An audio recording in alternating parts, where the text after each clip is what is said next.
Good morning all of you. आज फिर से आपका हमारी जयलक्ष्मी संस्कार कोचिंग सेंटर क्लासेस में स्वागत है।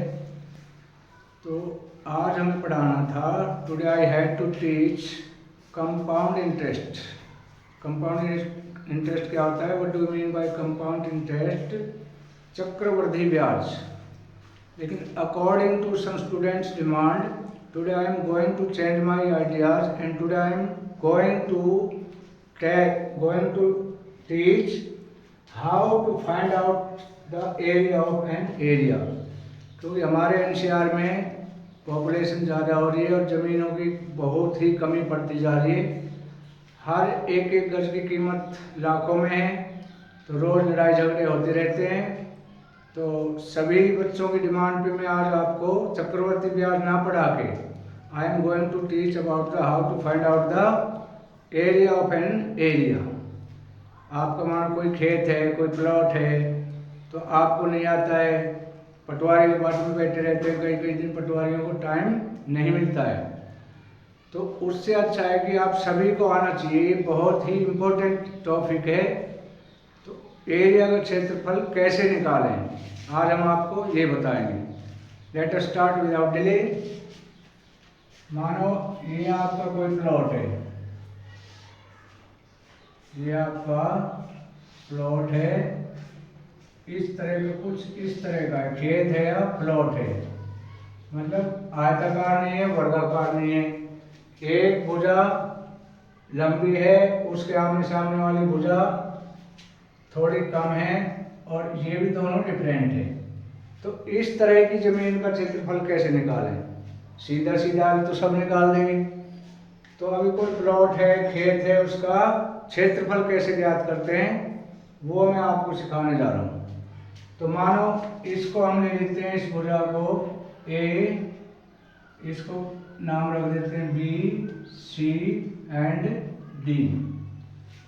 अब इसका क्षेत्रफल कैसे निकालेंगे कि इस जमीन के टुकड़े ने कितनी जगह कवर की है, दैट इज कॉल्ड क्षेत्रफल।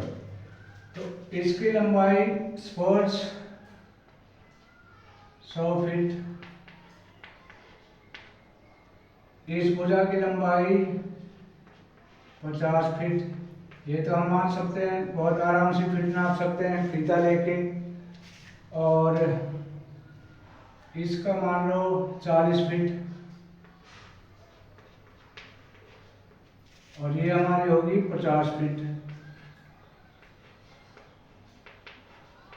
कोई भी खेत है, प्लॉट है, कोई जमीन का टुकड़ा है, तो वो एक आकृति बनाता है। आकृति से चारों तरफ से उसकी भुजाएं होती हैं। अब इसका निकालना कैसे? झगड़ा ये हो जाता है, इसमें मान लो 4 हिस्से हैं, तो 4 हिस्सों में कोई भाई कहेगा मेरा कितना है, मेरा कितना है, मेरा कितना है। तो you have to divide the equal part of the land.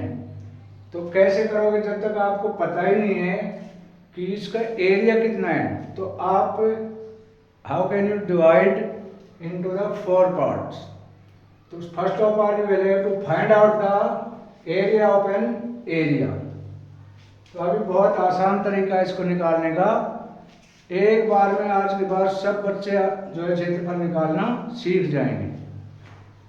अभी देखो, सिंपल तरीका है, इसका सूत्र है। सूत्र क्या है? लंबाई गुना चौड़ाई, इंग्लिश में length, length into width, width. अब इसका क्या है? 100 फीट है, तो आमने सामने की भुजाओं को पहले गुना करेंगे, भुजा गुना भुजा, तो 100 फीट गुना इसके सामने वाली भुजा की क्या है? 50। तो अब क्या आ जाता है? 100 और 50 को गुना कर लेते हैं, नहीं इसको जोड़ेंगे पहले, इसको ना गुना नहीं करेंगे, जोड़ेंगे। इन दोनों को एक निकालने के लिए इनको जोड़ेंगे। तो लंबाई जमा चौड़ाई, भुजा जमा भुजा, भुजा जमा भुजा, तो ये भुजा 100 फुट, भुजा जमा भुजा,